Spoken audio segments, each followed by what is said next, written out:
नमस्कार, सत श्री अकाल, सलाम दोस्तों। मैं रोहित गुप्ता, मेरे यूट्यूब चैनल रोहित क्लासेस में आपका तहे दिल से स्वागत है।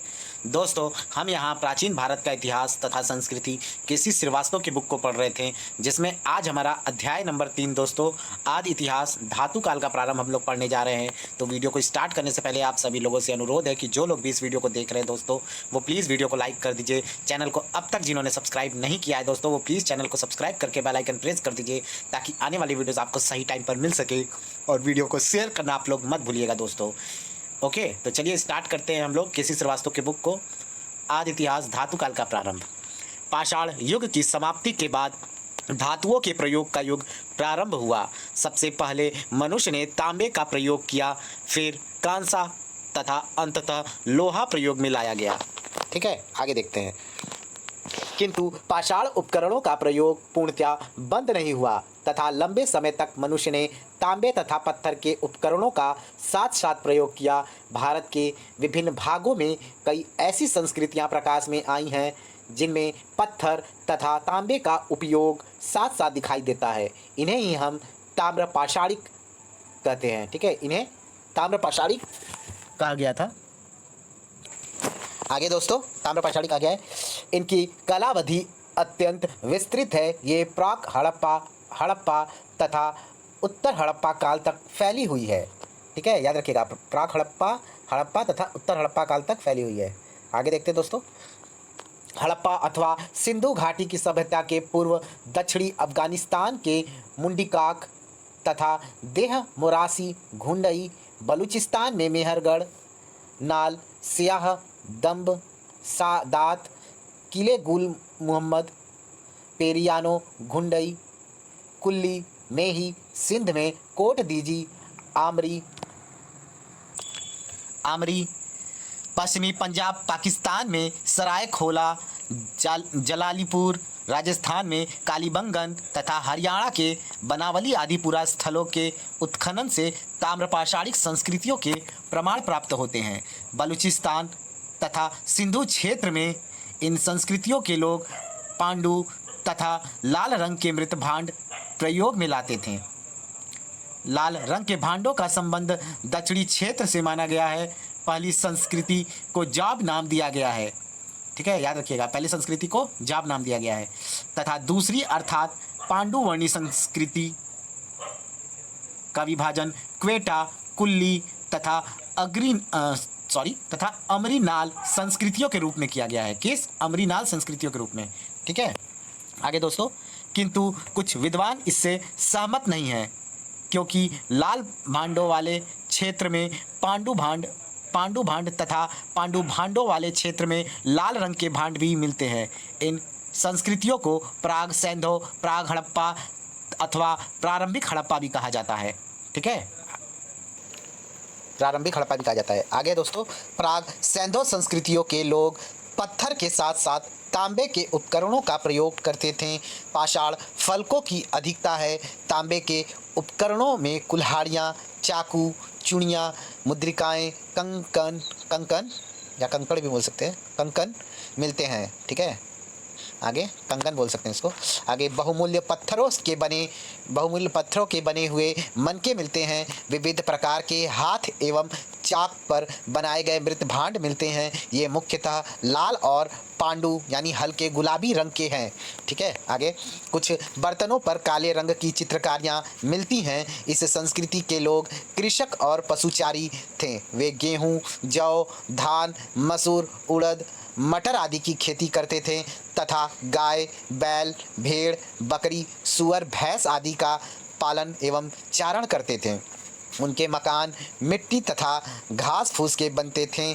कहीं कहीं कच्ची ईंटों का प्रयोग किया जाता था।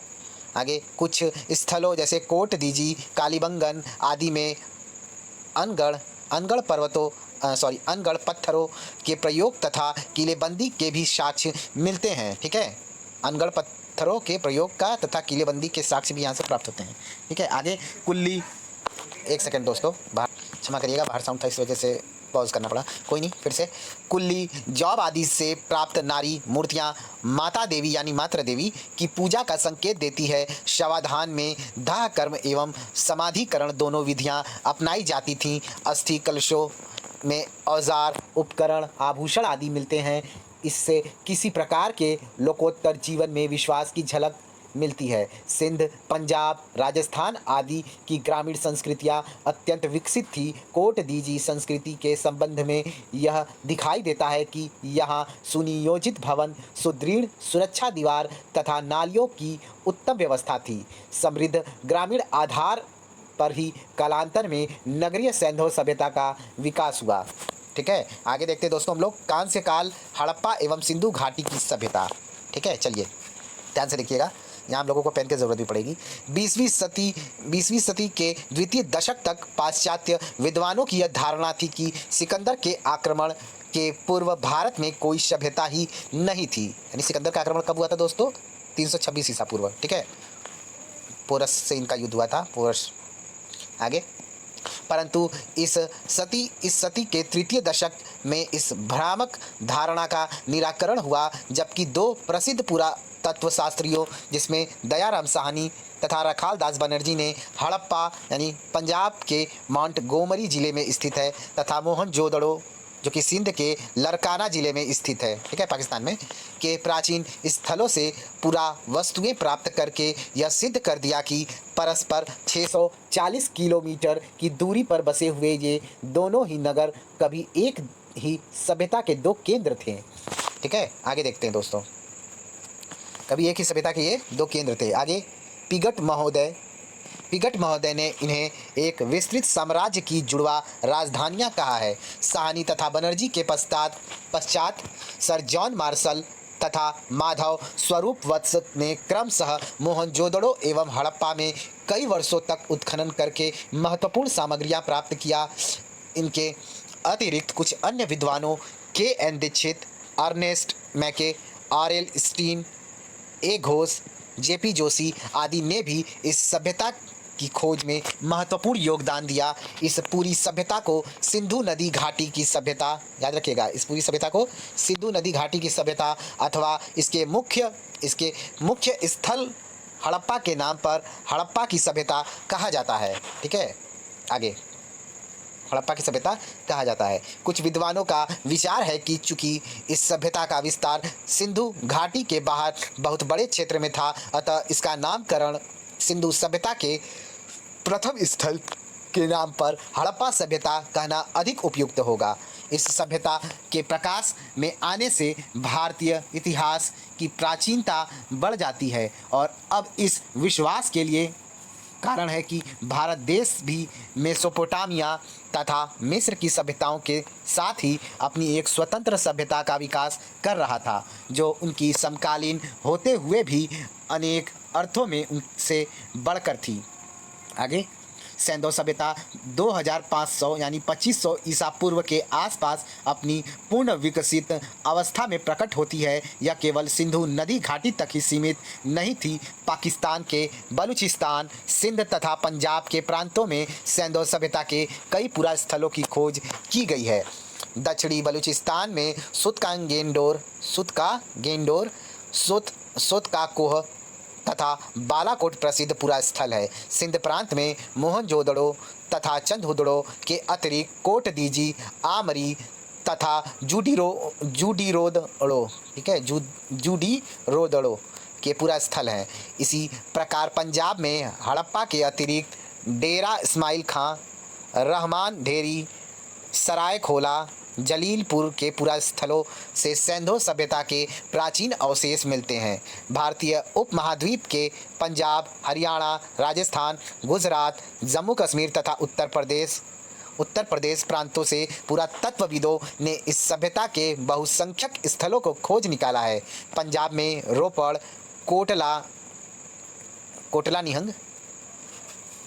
कोटला निहंग तथा संघोल, हरियाणा में बनावली, राखीगढ़ी तथा मित्ताथल, राजस्थान में कालीबंगन, गुजरात में रंगपुर, लोथल, देशलपुर तथा भोक्तार, रोजदी, सुरकोटड़ा, मालवण, महाराष्ट्र के अहमदनगर जिले में स्थित दैमाबाद, जम्मू कश्मीर में चिनाब नदी के दाहिने किनारे पर स्थित मांडा, उत्तर प्रदेश में आलमगीरपुर, मेरठ।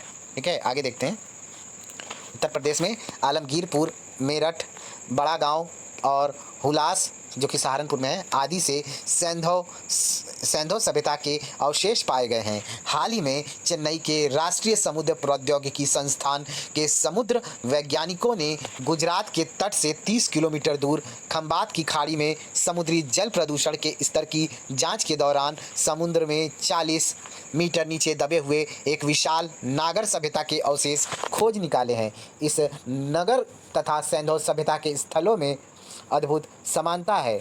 इसके अवशेष 9 किलोमीटर के दायरे में फैले पाए गए हैं। ठीक है, फैले पाए गए हैं। आगे, एक जल कुंड में उतरती हुई सीढ़ियाँ 200 × 45 मीटर आकार का आयताकार चबूतरा, मिट्टी की मोटी दीवारों से बना 183 मीटर लंबा अन्नागार, मिट्टी की मोटी दीवारों से बना 183 मीटर लंबा अन्नागार आदि सैंधव अवशेषों जैसे हैं। विशाल ढांचों से कुछ दूरी पर आयताकार ढांचे हैं जो मकानों के अवशेष प्रतीत होते हैं।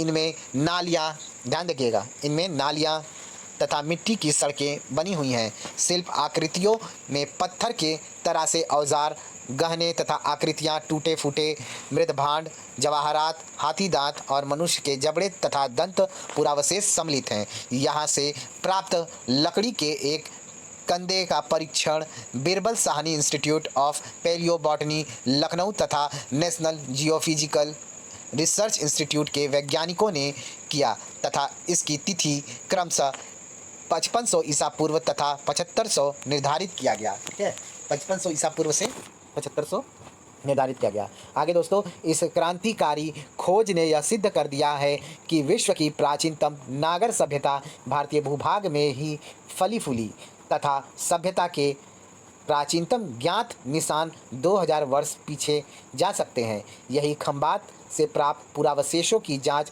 गहनता से की जाए तो खंबात से प्राप्त पुरावशेषों की जांच जो है वो गहनता से की जाए तो आगे यह एक रोमांचक खोज बन जाएगी।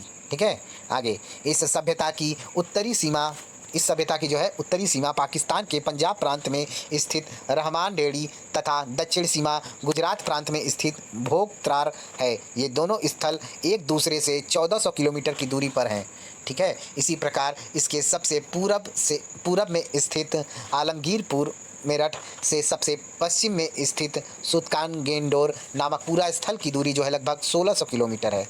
ठीक है, आज तक इस सभ्यता के लगभग 2000 से 2500 तक स्थलों की खोज की जा चुकी है। ये बलूचिस्तान, पश्चिमोत्तर सीमा प्रांत, पश्चिमी पंजाब, राजस्थान, हरियाणा, गंगा यमुना के दोआब, जम्मू, गुजरात, उत्तरी अफगानिस्तान आदि में फैले हुए हैं।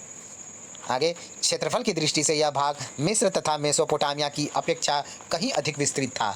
समकालीन विश्व की कोई अन्य सभ्यता सिंधु सभ्यता के समान विस्तृत नहीं थी।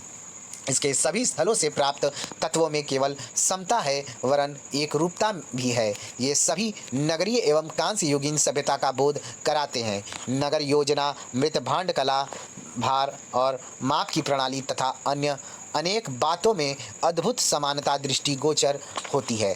ठीक है, आगे हम लोग दोस्तों उत्पत्ति देखेंगे। आइए उत्पत्ति को ध्यान से देखते हैं। उत्पत्ति आश्चर्य एवं खेद का विषय है कि इतनी विस्तृत सभ्यता होने के बावजूद भी इस सभ्यता के उद्भव और विकास के संबंध में विद्वानों में भारी मतभेद है। अभी तक की खोजों से इस प्रश्न पर कोई भी प्रकाश नहीं पड़ सकता है कारण कि इस सभ्यता के अवशेष जहाँ कहीं भी मिले हैं अपनी पूर्ण विकसित अवस्था में ही मिले हैं। सर जॉन मार्शल, एक सेकंड दोस्तों, ये डॉग लोग बहुत परेशान कर रहे हैं, एक सेकंड आप लोग वेट करिएगा। चलिए, sir John Marshall, Gordon Childe, sir Mortimer Wheeler आदि पुराविदों की मान्यता है कि सैंधव सभ्यता की उत्पत्ति मेसोपोटामिया की सुमेरियन सभ्यता से हुई है। इन विद्वानों के अनुसार सुमेरियन सभ्यता सैंधव सभ्यता से क्या थी? प्राचीनतर थी। ठीक है, मतलब सैंधव सभ्यता से भी ज़्यादा पुरानी थी।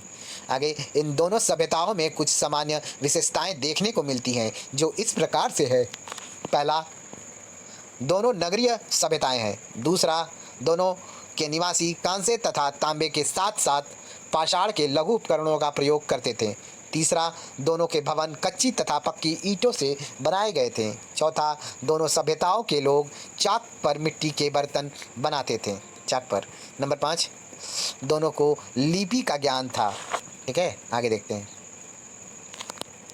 चलिए, उपर्युक्त समानताओं के आधार पर व्हीलर ने सैंडो सभ्यता को सुमेरियन सभ्यता का एक उपनिवेश बताया है, किंतु गहराई से विचार करने पर यह मत तर्कसंगत नहीं प्रतीत होता, कारण कि दोनों सभ्यताओं में इन बाह्य समानताओं के होते हुए भी कुछ मौलिक विषमताएं भी हैं, जिनकी हम उपेक्षा नहीं कर सकते। सैंडो सभ्यता की नगर योजना सुमेरियन सभ्यता की ओर अधिक सुव्यवस्थित है। दोनों के बर्तन, उपकरण, मूर्तियाँ, मुहरें आदि आकार प्रकार से काफ़ी भिन्न है।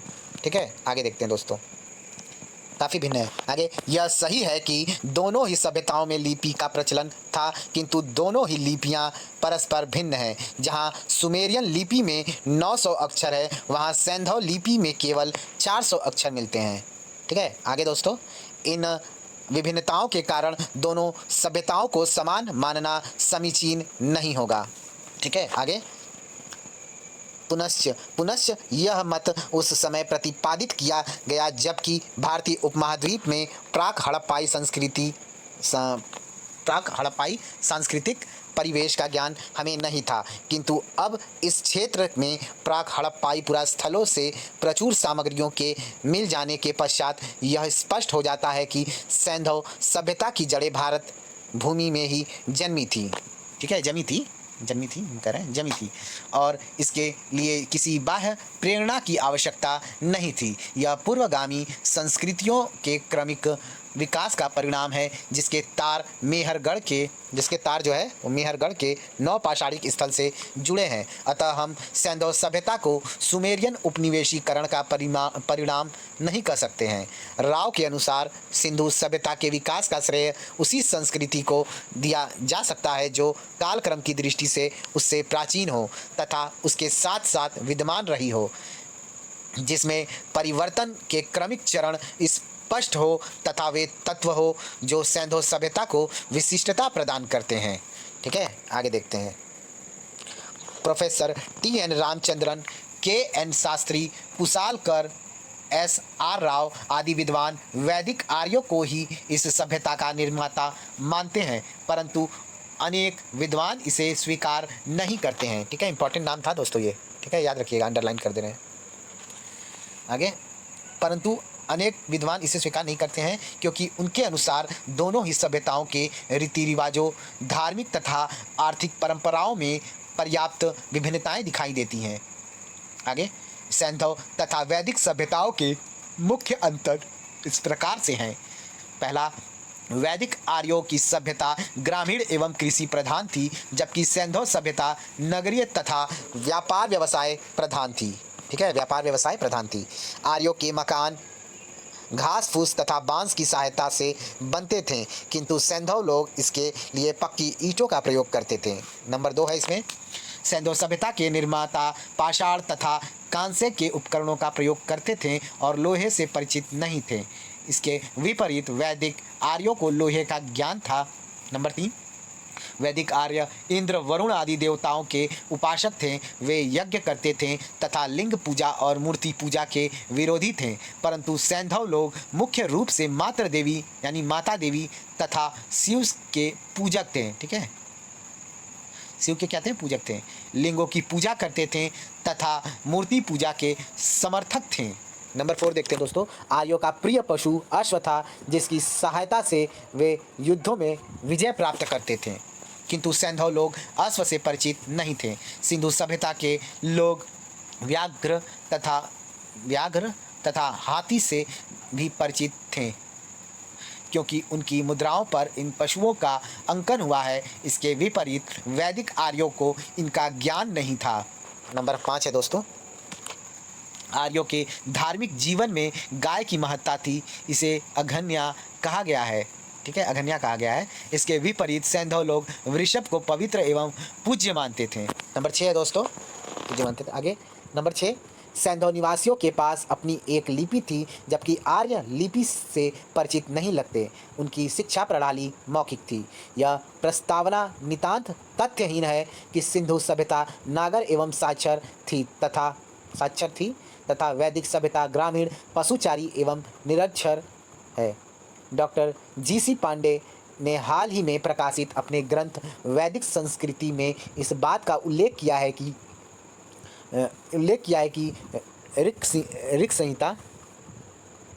ऋक् संहिता में कम से कम 85 बार पूर्व का उल्लेख हुआ है। 85 बार पूर्व का उल्लेख हुआ है, जबकि ग्राम, एक सेकंड दोस्तों, ये लोग बहुत डिस्टर्ब कर रहे हैं। 85 बार पूर्व का उल्लेख हुआ है, यहाँ तक पढ़ते आगे। जबकि ग्राम मात्र 9 बार तथा ग्राम्य 1 बार आता है। ठीक है, अंडरलाइन कर लेते हैं दोस्तों। 85 बार पूर्व का उल्लेख है, ग्राम जो है 9 बार तथा ग्राम्य है दोस्तों 1 बार आता है। देख रहे हैं दोस्तों, अभी हम पॉज किए थे तो ये लोग भोंकना बंद कर दिए थे, स्टार्ट किए तो स्टार्ट हो गए। हद है ये लोगों का भी चमत्कार। आगे, ना तो हड़प्पा सभ्यता मात्र नागरिक थी, ना वैदिक सभ्यता मात्र पशुपालक यायावरीय। ठीक है, पशुपालक यायावरीय दोनों ही सभ्यताएं देश काल में विस्तार और प्राविधिक विकास की दृष्टि से सामान्य है।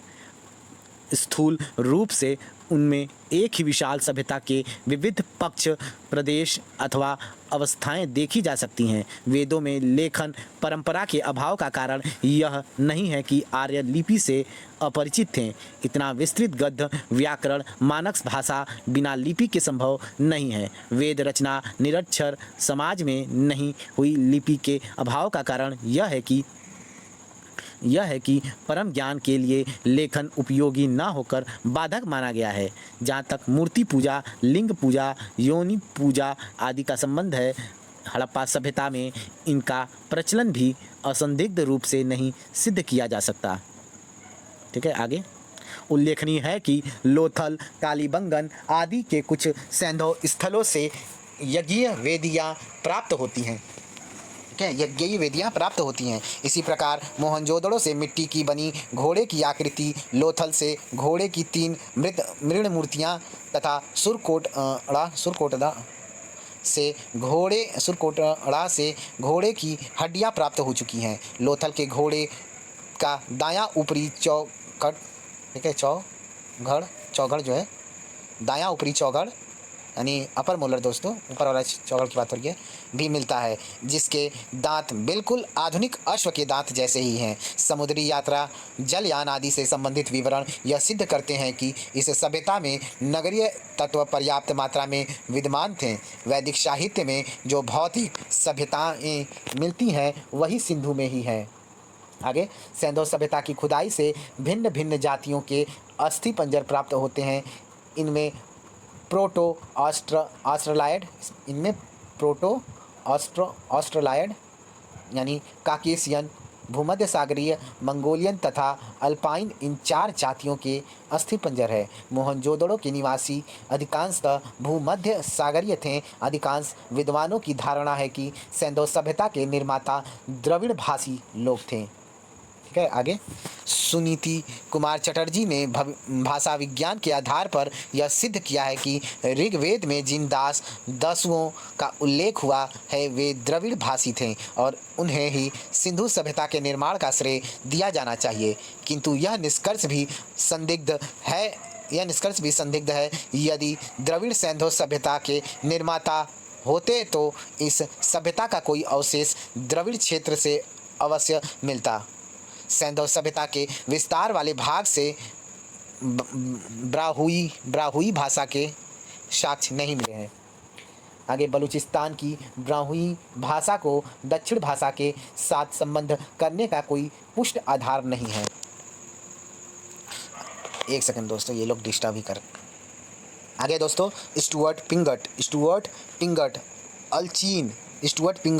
अल्चीन, फेयर सर्विस, 2 बार नाम दे दिया है, फेयर सर्विस, J.F. देल्स आदि कुछ पुराविदों का विचार है कि सैंधव सभ्यता की उत्पत्ति दक्षिणी अफगानिस्तान, बलूचिस्तान, सिंध तथा पंजाब जो कि पाकिस्तान में है और उत्तरी राजस्थान भारत के क्षेत्रों में इसके पूर्व विकसित होने वाली ताम्र पाषाणिक संस्कृतियों मुंडी गाक, मोरासी, घुंडई, जॉब, क्वेटा, कुल्ली, नाल, आमरी, कोट दीजी, हड़प्पा तथा कालीबंगन से हुई। ठीक है, यहाँ 2 बार स्टुअर्ट दे दिया दोस्तों, इसको हम एक बार काट दे रहे हैं। ठीक है, स्टुअर्ट, पिंगट और अल्चीन। ठीक है, कालीबंगन से हुई। इन एक सेकंड दोस्तों, आगे देखते हैं अब। इन ग्रामीण संस्कृतियों के लोग कृषि कर्म तथा पशुपालन करते थे और विविध अलंकरणों वाले मिट्टी के बर्तन तैयार करते थे। खुदाई से पशु तथा नारी मूर्तियां भी मिलती हैं। अनुमान किया जा सकता है कि बलूचिस्तान के लोग मातृ देवी की पूजा तथा लिंगोपासना भी करते रहते होंगे। आगे उल्लेखनीय है कि इन संस्कृतियों के पात्रों पर प्राप्त कुछ चित्रकारियाँ जैसे पीपल की पत्ती, हिरण, त्रिभुज आदि सैंधव पात्रों पर भी प्राप्त होती हैं। कोटदीजी, कालीबंगन, बनावली तथा हड़प्पा की खुदाइयों से प्राप्त प्राक सैंधवकालीन स्तर स्पष्ट नगरीकरण के प्रमाण प्रस्तुत करते हैं। नगर नियोजन, उत्तर दक्षिण दिशा में निर्मित भवन, बस्ती का दुर्गीकरण, गढ़ी तथा निचले नगर की अवधारणा, पक्की ईंटों का प्रयोग, अन्नागारों का निर्माण आदि के साक्ष्य मिलते हैं। आगे साक्ष्य मिलते हैं। बनावली के अवशेषों से प्रौढ़ हड़प्पन विकास क्रम और अधिक स्पष्ट हो जाता है। प्रारंभ से ही यहाँ के निवासी अपने मकान सीधी दिशा में बनाते थे। ठीक है, तो याद रखिएगा, कभी पूछ सकता है हड़प्पा में मकान कैसे बनते थे बनवाली में, तो मकान सीधी दिशा में बनते थे। ठीक है, आगे यहाँ की खुदाई में पत्थर का एक बटखरा भी मिलता है। ठीक है, बाट जिसको बोलते हैं दोस्तों, वो तौलने वाला। अतः इतनी अधिक सामग्रियों के मिल जाने के बाद सैंधव सभ्यता के लिए किसी पाश्चात्य एशियाई प्रेरणा को ढूंढने की आवश्यकता नहीं प्रतीत होती, तथा यह स्पष्ट हो जाता है कि इस सभ्यता की जड़ें भारतीय उपमहाद्वीप में ही जमी थीं। नगर का विकास सुदृढ़ ग्रामीण आधार के बिना संभव नहीं है, और यह आधार निश्चित रूप से सिंध, पंजाब, हरियाणा तथा राजस्थान की समृद्ध ग्रामीण संस्कृतियों से प्रदान किया था। ठीक है, ग्रामीण संस्कृतियों ने प्रदान किया था। आगे संभव है भविष्य की खुदाइयों में इन क्षेत्रों से और अधिक स्पष्ट प्रमाण प्राप्त हो जाएं। अतः इस संभावना से इनकार नहीं किया जा सकता है कि सैंधव सभ्यता का विकास इसी क्षेत्र की पूर्ववर्ती सभ्यताओं से हुई है। ठीक है, हुआ है। आगे एक नवीन खोज जिसके जनक पुरातत्ववेत्ता प्रोफेसर मीडो हैं में दावा किया गया है कि सैंधव सभ्यता को प्राचीनतम मानना एक भ्रांति है। भारत की सबसे प्राचीन सभ्यता सरस्वती नदी के तट पर सिंधु सभ्यता के पूर्व लगभग 3300 ईसा पूर्व फली फूली तथा विकसित हुई। अब वेदों में वर्णित सरस्वती का अस्तित्व उपग्रह से प्राप्त चित्रों के आधार पर प्रमाणित हो चुका है। इस नदी का बहाव उस समय हिमालय से लेकर वर्तमान हरियाणा, राजस्थान और गुजरात तक था। राखी गढ़ी के उत्खनन से इस धारणा को बल मिलता है। ठीक है, आगे हम लोग देखेंगे दोस्तों सैंधव सभ्यता के प्रमुख तत्व। ठीक है, इसको देख लेते हैं। वीडियो दोस्तों 1 घंटा का बनाएंगे, चाहे 1 घंटा में जितना भी कवर हो।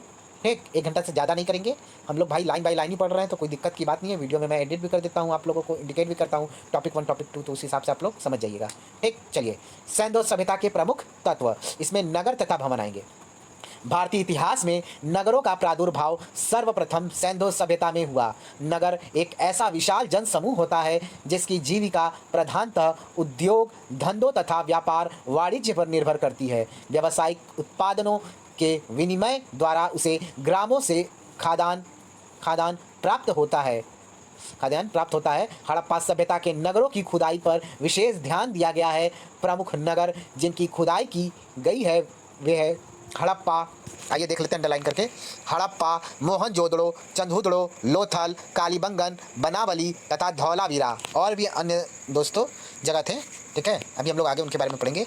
इन्हीं के आधार पर इस सभ्यता के नगर नियोजन तथा भवन विन्यास की जानकारी प्राप्त की जा सकती है। इनमें भी क्षैतिज उत्खनन केवल मोहनजोदड़ो का ही हुआ है। ठीक है, आगे हम लोग पढ़ेंगे हड़प्पा तथा मोहनजोदड़ो। आइए देखते हैं। सैंधव सभ्यता के प्रमुख नगरों में मोहनजोदड़ो तथा हड़प्पा उल्लेखनीय है। हड़प्पा संप्रति पाकिस्तान के पंजाब प्रांत के अंतर्गत साहिवाल जिले में स्थित है। हड़प्पा तथा मोहनजोदड़ो उच्च कोटि के नगर निवेश का उदाहरण प्रस्तुत करते हैं। उनका विधान दुर्ग जो है दुर्ग के रूप में किया गया है। उनका जो विधान है दोस्तों वो दुर्ग के रूप में किया गया है, जिनमें क्या है, परिखा, प्राकार, द्वार, अट्टालक यानी बुर्ज, टावर्स, राजमार्ग, प्रासाद, कोष्ठागार, सभा, जलाशय आदि वास्तु के सभी तत्व प्राप्त होते हैं। इन नगरों की खुदाई में पूर्व तथा पश्चिम में 2 टीले मिलते हैं। पूर्वी टीले पर नगर तथा पश्चिमी टीले पर दुर्ग स्थित था। नगरों के दुर्ग ऊंची और चौड़ी प्राचीरों यानी सुरक्षा भित्ति से घिरे थे। प्राचीरों में बुर्ज तथा मुख्य दिशाओं में द्वार यानी गोपुरम बनाए गए थे। B.S. अग्रवाल ने सैंधव पुरों की पहचान ऋग्वेद में वर्णित असुरों के पुरों से स्थापित की है। इनका निर्माण एक सुनिश्चित योजना के आधार पर हुआ था। ठीक है, आगे देखते हैं दोस्तों, योजना के आधार पर हुआ था। आगे है हड़प्पा के टीले का सबसे पहले 1826 ईस्वी में चार्ल्स मैसन ने उल्लेख किया था। तत्पश्चात जनरल कनिंघम ने 1853 ईस्वी तथा 1873 ईस्वी में इसका सर्वेक्षण कर कुछ पुरावस्तुएं प्राप्त की। 1912 ईस्वी में J.F. फ्लिंट ने यहाँ से प्राप्त की गई सामग्रियों पर रॉयल एशियाटिक सोसाइटी द्वारा प्रकाशित पत्रिका में एक लेख प्रस्तुत किया, किंतु कनिंघम एवं फ्लिंट हड़प्पा के पुरातात्विक महत्व का सही मूल्यांकन करने में असमर्थ रहे। 1921 ईस्वी में सर जॉन मार्शल जब पुरातत्व सर्वेक्षण विभाग के महानिदेशक थे, राय बहादुर दयाराम साहनी ने इस स्थल का पुनः अन्वेषण कर 1923 ईस्वी से 24 ईस्वी तथा 1924 ईस्वी से 1925 ईस्वी के दौरान उत्खनन कार्य करवाया। दयाराम साहनी के पश्चात 1926 से 1927 ईस्वी से 1933 से 1934 ईस्वी तक माधव स्वरूप वत्स के निर्देशन में हड़प्पा में खुदाइयाँ की गईं। 1946 ईस्वी में सर मार्टिमर व्हीलर के निर्देशन में उत्खनन कार्य करके पुरातात्विक महत्व की अनेक वस्तुएं प्राप्त की गई। हड़प्पा की खुदाई से पता चलता है कि यह नगर लगभग 5 किलोमीटर की परिधि में स्थित था। कितने किलोमीटर दोस्तों? 5 किलोमीटर की परिधि में स्थित था। ठीक है, आगे हड़प्पा के अवशेषों में दुर्ग, रक्षा प्राचीर, निवास गृह, चबूतरे तथा अन्नागार महत्वपूर्ण है। नगर की रक्षा के लिए पश्चिम की ओर एक दुर्ग का निर्माण किया गया था। यह उत्तर से दक्षिण की ओर 415 मीटर लंबा तथा पूर्व से पश्चिम की ओर 195 मीटर चौड़ा है। जिस टीले पर यह दुर्ग बना है उसे व्हीलर ने माउंट एबी, याद रखिएगा, माउंट एबी की संज्ञा प्रदान की है। ठीक है, किसने? व्हीलर ने माउंट एबी की संज्ञा प्रदान की है। दुर्ग के चारों ओर एक सुरक्षा दीवार बनी थी जो अपने आधार पर 13.5 मीटर चौड़ी थी। इसमें स्थान स्थान पर द्वार तथा उसके समीप रक्षक गृह बने हुए थे। हड़प्पा में मोहनजोदड़ो के समान विशाल भवनों के अवशेष नहीं मिलते हैं। दुर्ग के उत्तर में स्थित 6.1 मीटर ऊंचे एक टीले की खुदाई से भवनों के अवशेष मिले हैं। इनकी 2 विभिन्न पंक्तियां हैं। उत्तरी पंक्ति में 7 तथा दक्षिणी पंक्ति में 8 गृहों के अवशेष हैं। प्रत्येक का आकार 17 × 7.5 मीटर है। प्रत्येक गृह में कमरे तथा आंगन होते थे। इनमें मोहनजोदड़ो के गृहों की भांति कुएं नहीं मिलते। घरों के आकार प्रकार से स्पष्ट है कि ये श्रमिक वर्ग के आवास रहे होंगे। घरों के उत्तर की दिशा में 18 गोल चबूतरे बने हैं, जिनके बीच में एक बड़ा छेद है, जिनमें लकड़ी की ओखली लगी थी। ठीक है, लकड़ी की ओखली लगी थी। इनमें लोग मूसलों से अनाज कूटते थे। यहाँ से जौ के दाने, याद रखिएगा, जौ के दाने, जले गेहूँ तथा भूसी पाई गई है। चबूतरों के उत्तर में अन्नागारों की 2 पंक्तियाँ मिलती हैं। प्रत्येक में 6 अन्नागार हैं। प्रत्येक 15.24 यानी 15.24 × 10 मीटर के आकार का है। सभी के दरवाजे उत्तर दिशा में नदी की ओर थे। इनसे जलमार्ग द्वारा विभिन्न स्थानों में आसानी से अन्न भेजा जा सकता था। ठीक है, आगे दोस्तों, मोहनजोदड़ो, जिसका सिंधी भाषा में अर्थ मृतकों का टीला होता है, की खोज सर्वप्रथम 1922 ईस्वी में रखाल दास बनर्जी ने करके इसके पुरातात्विक महत्व की ओर विद्वानों का ध्यान आकर्षित किया। 1922 ईस्वी से 1930 ईस्वी तक सर जॉन मार्शल के निर्देशन में यहाँ उत्खनन कार्य करवाया गया। हड़प्पा के समान मोहनजोदड़ो में भी नगर के पश्चिमी भाग में एक दुर्ग का निर्माण किया गया था। यहाँ के अवशेष हड़प्पा के अवशेषों की अपेक्षा अधिक सुरक्षित दशा में है। इनका विवरण जो है इस प्रकार से है, आइए देख लेते हैं। पहला है दोस्तों, इनका विवरण इस प्रकार से, वृहत स्नानागार। ठीक है, यह मोहनजोदड़ो का सर्वाधिक उल्लेखनीय स्मारक है, जो उत्तर से दक्षिण तक 180 यानी 55.86 मीटर लगभग 55 मीटर तथा पूर्व से पश्चिम तक की 108 यानी लगभग 33 मीटर है। इसके केंद्रीय खुले प्रांगण के बीच जल कुंड या जलाशय बना है। यह 39 फुट यानी 11.89 मीटर लंबा, 23 फुट 7.01 मीटर चौड़ा तथा 8 फुट यानी 2.44 मीटर गहरा है। इसमें उतरने के लिए उत्तर तथा दक्षिण की ओर सीढ़ियाँ बनी हैं। जलाशय की फर्श पक्की ईंटों की बनी है। फर्श तथा दीवार की जुड़ाई जो है जिप्सम से की गई है। ठीक है, किससे दोस्तों? जिप्सम से की गई है। बाहरी दीवार पर बिट्टूमेन का 1 इंच मोटा 2.54 सेंटीमीटर प्लस्तर लगाया गया है। जिप्सम तथा बिट्टूमेन जलाशय को सुदृढ़ बनाते हैं।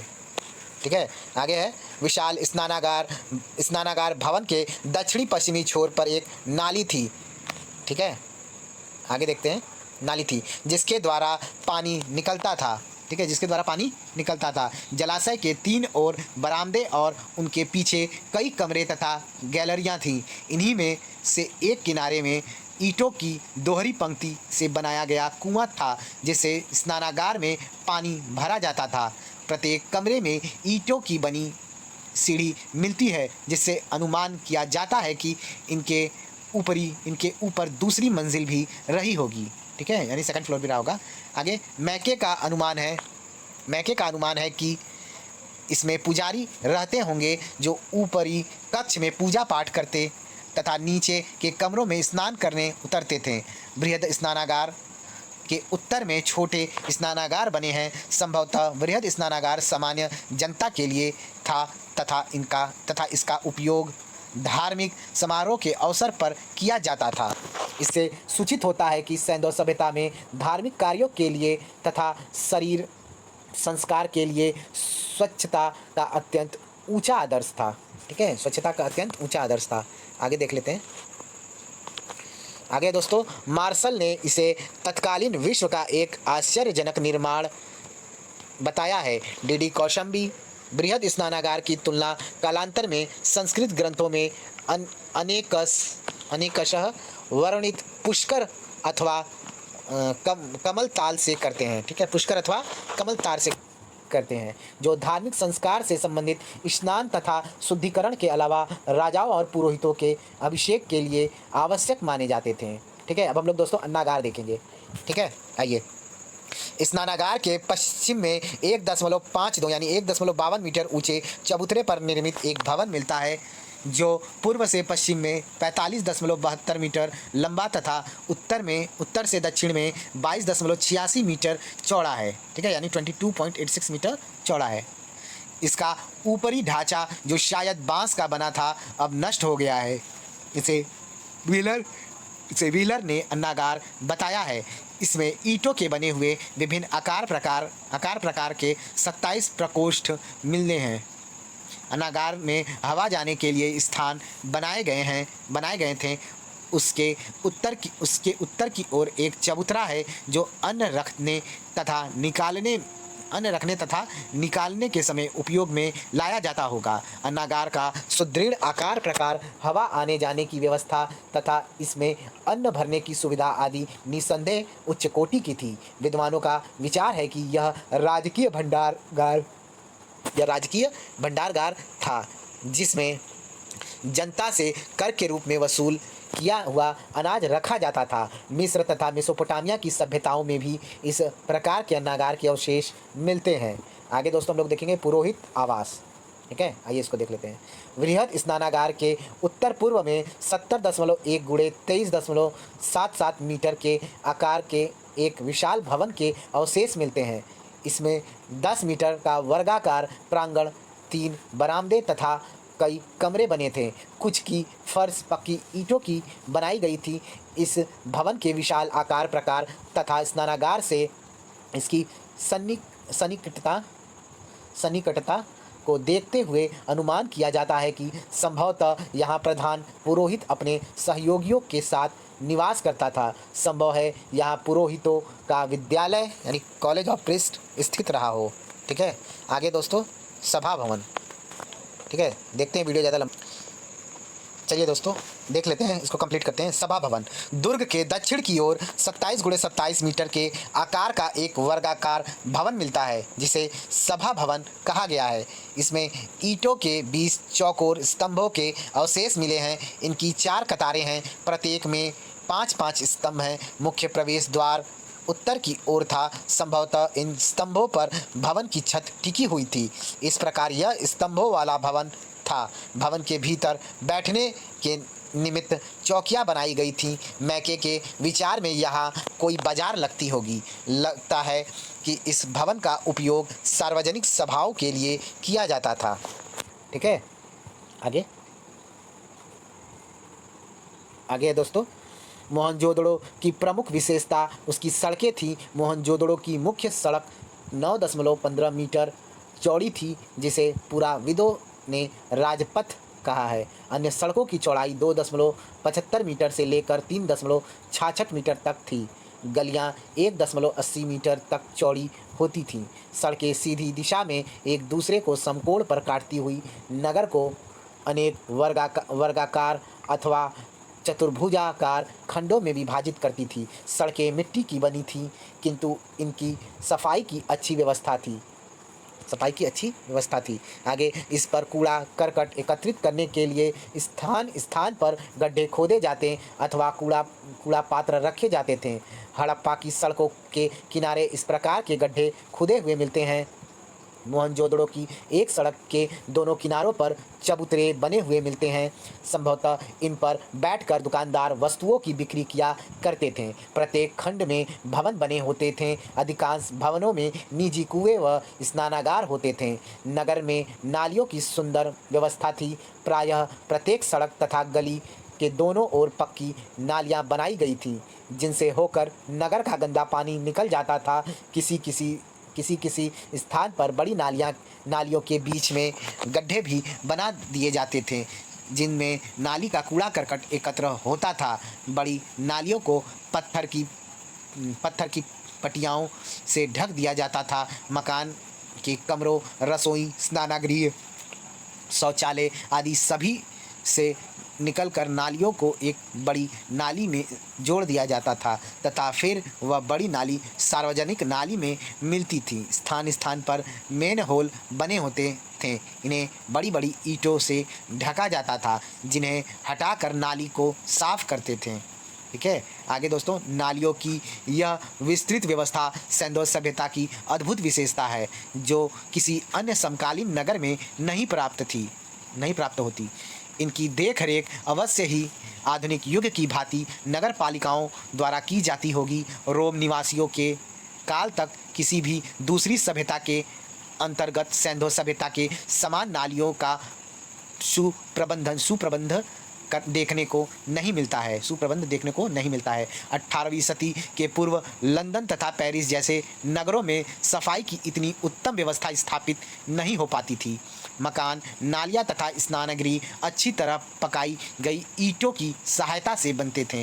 ईंटें चतुर्भुजाकार होती थीं। मोहनजोदड़ो से प्राप्त सबसे बड़ी ईंट 51.43 सेमी गुणे 26.27 सेमी गुणे 6.35 सेमी के आकार की हैं।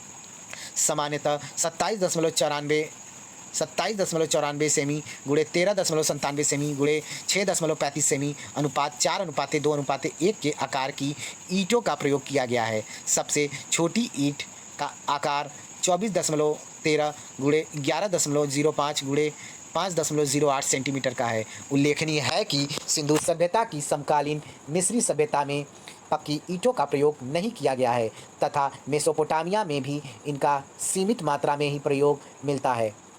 आगे, सिंधु सभ्यता के भवन 3 प्रकार के हैं: निवास गृह, विशाल भवन तथा सार्वजनिक स्नानागार।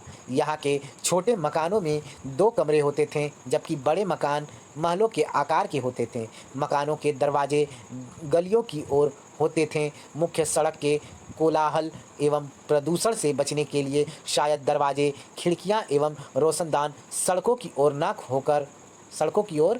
होकर पिछवाड़े खुलते थे। ठीक है, यानी पीछे खुलते थे। प्रत्येक मकान में रसोई घर, आंगन, कुएं, स्नानागार तथा ढकी नालियाँ बनी होती थी। पिछवाड़ा मतलब दोस्तों दूसरा रास्ता, घर का कोई दूसरा रास्ता। ठीक है, आज भी गांव में देखेंगे तो एक घर का सामने का रास्ता होता है, एक पीछे का रास्ता होता है। ठीक है, तो पीछे वाला जो रास्ता होता है दोस्तों घर मकान का, वो आपका पिछवाड़ा कहलाता है। ठीक, आगे,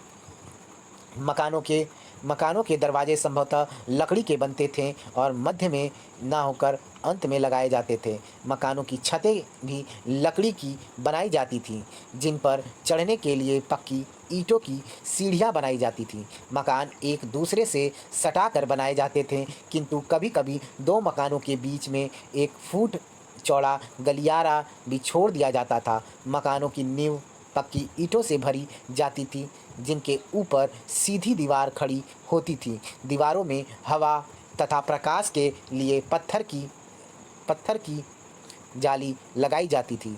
ठीक है, आगे, इससे सूचित होता है कि हड़प्पा संस्कृति के लोग स्वास्थ्य तथा सफाई के प्रति अत्यंत सजग थे। मकानों की फर्श पक्की नहीं थी, बल्कि केवल मिट्टी कूटकर उसके ऊपर कच्ची पक्की ईंटें बिछाकर ही बनाई जाती थीं।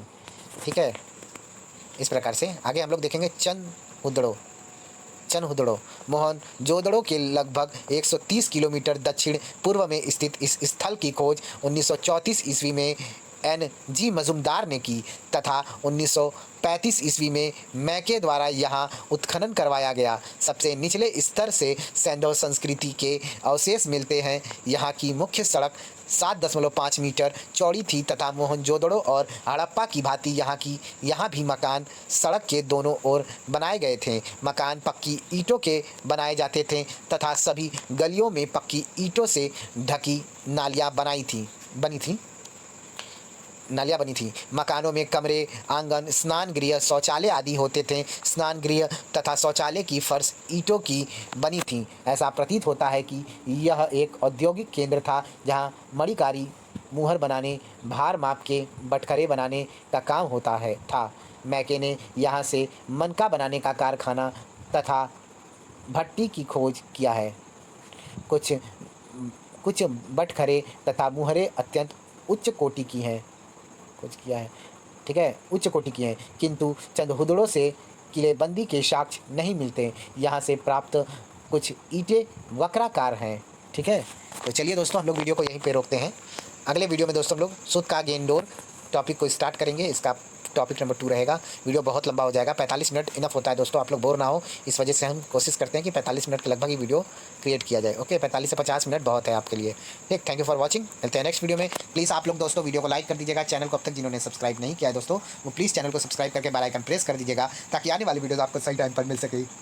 और वीडियो को शेयर करना आप लोग मत भूलिएगा दोस्तों। ओके, और दोस्तों जिन लोगों को वीडियो में प्रॉब्लम हो या कोई भी समस्या आ रही हो, तो प्लीज़ आप लोगों को मैं अपना यूट्यूब का जो है लिंक जो है दे देता हूँ, या तो मैं अपना यूट्यूब आईडी जो है अपने क्या बोलते हैं शॉर्ट्स के वीडियो में मैं अपना डाल देता हूँ। आप लोग कृपया उसको नोट करके मुझे टेलीग्राम पे हाई मैसेज कर दीजिएगा। ओके, तो मिलते हैं नेक्स्ट वीडियो में। Thank you so much, good night, take care, शुभ रात्रि दोस्तों, खूब पढ़ते रहिए दोस्तों, खुदा हाफिज़।